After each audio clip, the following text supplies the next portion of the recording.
Inshuti bakunzi ba radiyo ya rubanda mudatenguha mbanje kubasuhuza. Imana ni nyambere muri byose. Uyu munsi turi ku cyumweru tariki ya 16 z'ukwezi kwa kabiri 2025. Ikiganiro nabateguriye gifite insanganyamatsiko igira iti ibyihishe inyuma y'ifatwa rya Bukavu.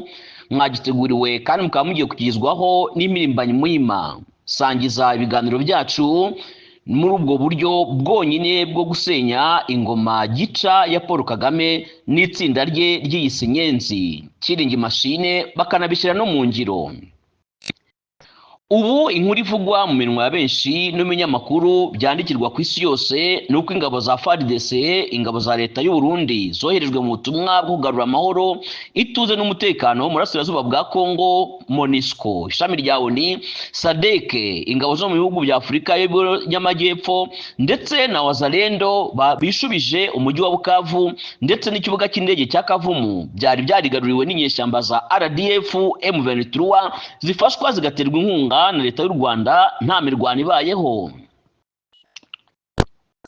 Mbere gato Bukavu yari yamenyeshejwe ko yitegura gufatwa n'inyeshyamba za leta y'u Rwanda, aho FARDC yageragezaga gutsindagira ubwirinzi bwayo, naho inyeshyamba RDF M23 bo barimo berekeza mu murwa mukuru w'intara ya Kivu y'Amajyepfo.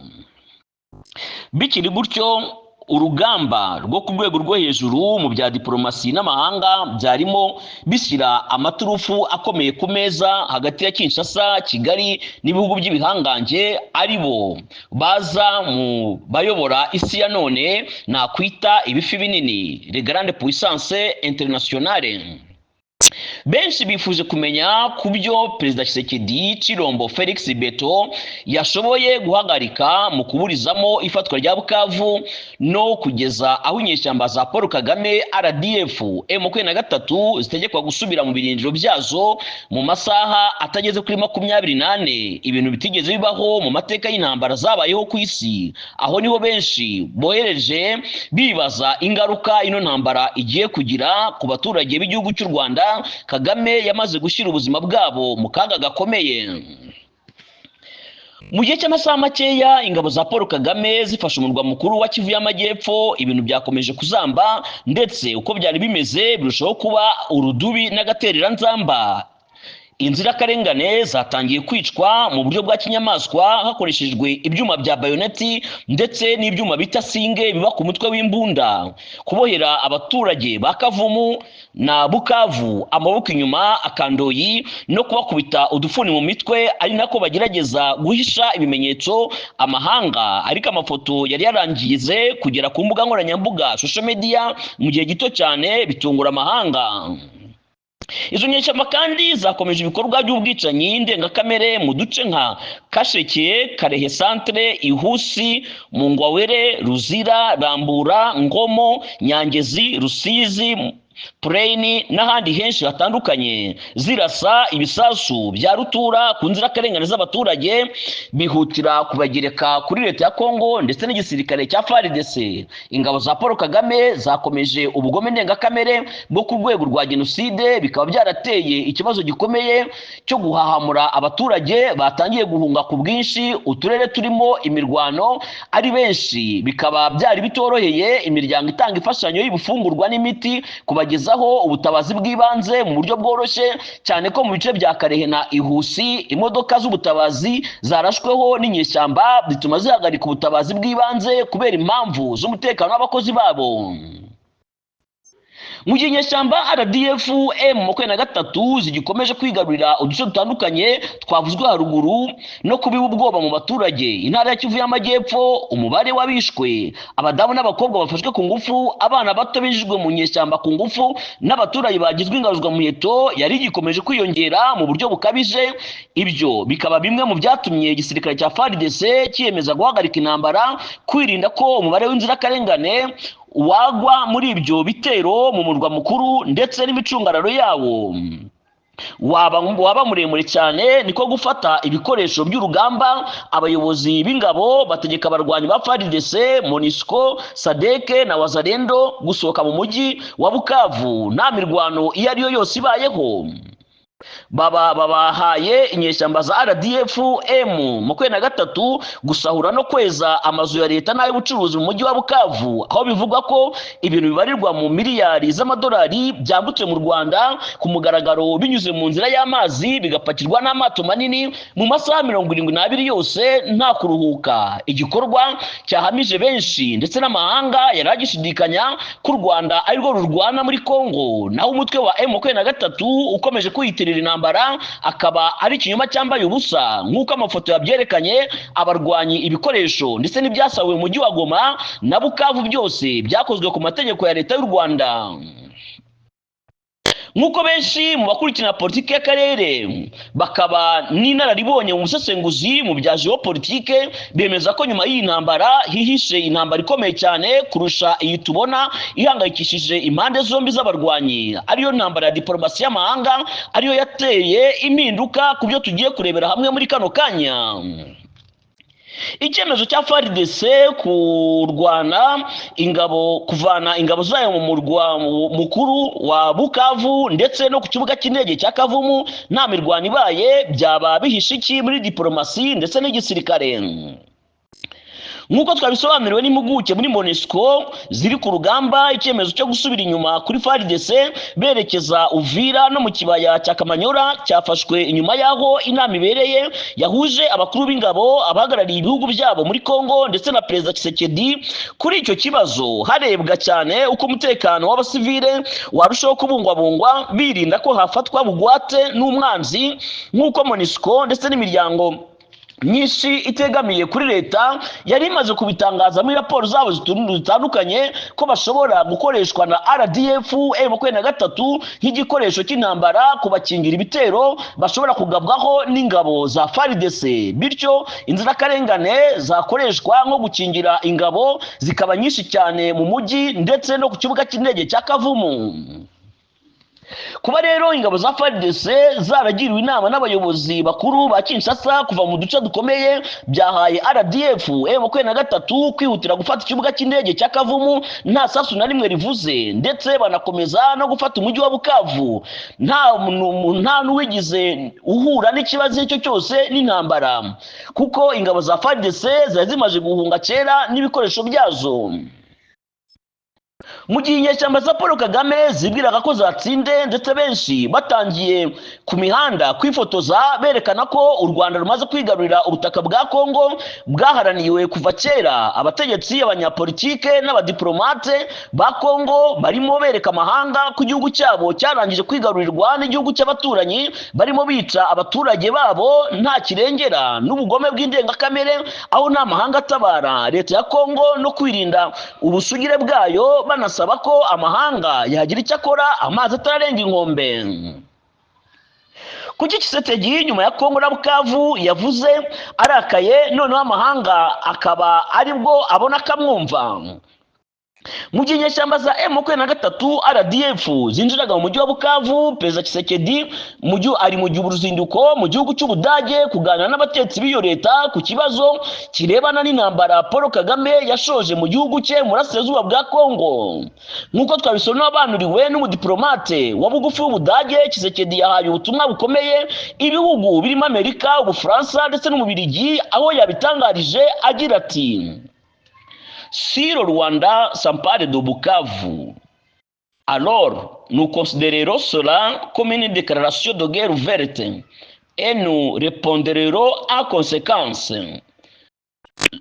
La démocratique républicaine de Congo et ses alliés, notamment le Burundi, engageront une offensive militaire sur le territoire rwandais.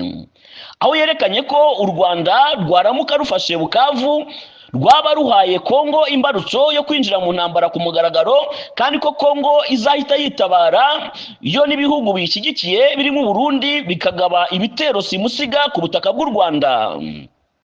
Amagambo nk'ayo Tshisekedi yabwiye ibyo bihugu yatumye bahita bahabaho inama y'agakubagahu y'ibihugu by'i Buraya, Amerika n'Ubwongereza, cyane igihugu cy'Ubufaransa nicyo cyatunzwe agatoki mu jisho gihita kiburira Kagame kugenza makeya muri uno mukino. nk'uko uyu mudiplomate abivuga, Tshisekedi akimara gufatwa n'uburakari bakanzwe no kumva ko afite ibihugu by'amahanga nawe bimuri inyuma muri iyi ntambara, yateguzaga neza niko kohereza ubutumwa Perezida Paul Kagame aho Emmanuel Macron we ubwe yihamagariye Paul Kagame amutegeka guhita akura ingabo ze RDF M23 muri Congo, bitaba ibyo ibihano by'ubukungu, politike, igisirikare n'ububanyi n'amahanga bikamufatirwa. Yagize ati: l'ordre a été donné en urgence. Kigali n'avait pas le feu vert pour aller jusqu'à Bukavu. Mais ils ont pris l'initiative en pensant que personne ne réagit à temps comme si c'était avant. La menace de Tshisekedi a changé la donnée. Yemeza ko hahise hatangwa itegeko Kigali ntawe yitegetse gufata Bukavu, ko icyemezo ari Kigali yagifashe nawe igishije inama yibwira ko ibintu bizakomeza kubaho nk'uko byari bisanzwe mbere hose. Ariko aho Tshisekedi avuganye uburakari byose byahise bihinduka, zibyara amahari. Ibihugu bikibona kumva iyo nkuru byategetse Paul Kagame kubahiriza icyemezo cyafashwe. Mu kanya ko guhumbya Bukavu ibintu bitangiye kuyogayoga, aho ingabo z'inyeshyamba zagaragaye ziva muri Bukavu ku manywa y'ihangu ahagana saa 8 z'amanywa, aho bari bitangiye ubusahuzi. Abaturage bikanze babonye inyeshyamba zifunga imizigo yazo no kwikura ubwazo mu mujyi ari nta sasu ribavuyeho. Muondoke sasa hivi. Ibintu byashije kuba bibi cyane kuko inyeshyamba za RDF M23 zatangiye kwishakira impamba mu masaha yakurikiyeho, zigaragara zisahura amaduka n'amazu y'ubucuruzi mu mujyi wa Bukavu kugeza ahagana saa 11, aho FARDC yahawe itegeko rivuye Kinshasa kwisubiza umujyi wa Bukavu no gushyiraho amategeko yo kurinda Bukavu n'ibice bindi by'ingirakamaro biherereye aho mu mujyi ndetse no mu nkengero zawo. Benshi bakomeje kwibaza kuki icyemezo nk'iki Tshisekedi yatinze kugifata hakiri kare, ari nako bibaza ikigiye gukurikiraho. Mu buryarya bukomeye, Perezida Macron ku mbuga rwa Twitter yagize ati: J'ai échangé avec le président Tshisekedi sur la situation très préoccupante dans le sud de Kivu.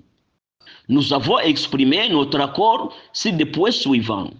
Nous appelons à un cessez-le-feu immédiat qui doit être respecté par toutes les parties. Le M23 doit immédiatement se retirer du Bukavu. Des garanties de sécurité doivent être données pour permettre le retour dans le délai des autorités civiles et militaires à Bukavu. Le M23 doit se retirer de l'aéroport de Kavumu et permettre les vols civils et humanitaires sans entrave. J'appelle le Rwanda à soutenir la mise en œuvre de ces mesures d'urgence.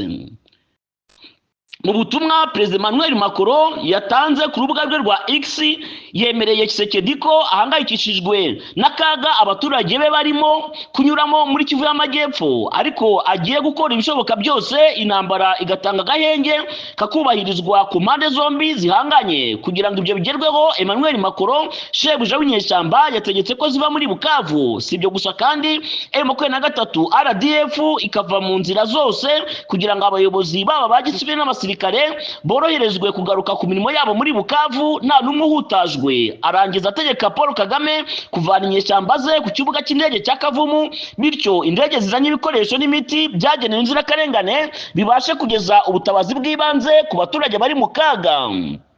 Mu gusoza ubutumwa bwe, shebuja w'inyeshyamba Emmanuel Macron yasabye Paul Kagame kubahiriza ibyo ategetse ntacyo ahinduyeho, niba koko yifuriza igihugu cy'amahoro. Abakurikirana hafi uko ibintu byifashe mu karere bavuga ko nta kabuza intambara hagati ya Kinshasa na Kigali nta gishobora kuyihagarika. Nubwo Perezida Tshisekedi yerekanye ko yiteguye gukoresha imbaraga, ariko ku rundi ruhande ibihugu by'ibihangange biri muri ya ntambara nka Leta Zunze Ubumwe za Amerika nta cyerekana ko rushobora guhagarika gufasha umutwe wa M23 gutanga ibyo kubera inyungu zayo bwite. Tshisekedi niki yiteguye guha abazungu ngo batange agahenge, ituze n'umutekano ku gihugu n'abaturage ba Kongo? Tubitege amaso. wifuza kugira icyo watwunganiraho yaba inkunga y'ibitekerezo watubona ku kamenyetso ko guteranya 256 akamenyetso ko guteranya 256 736 2 605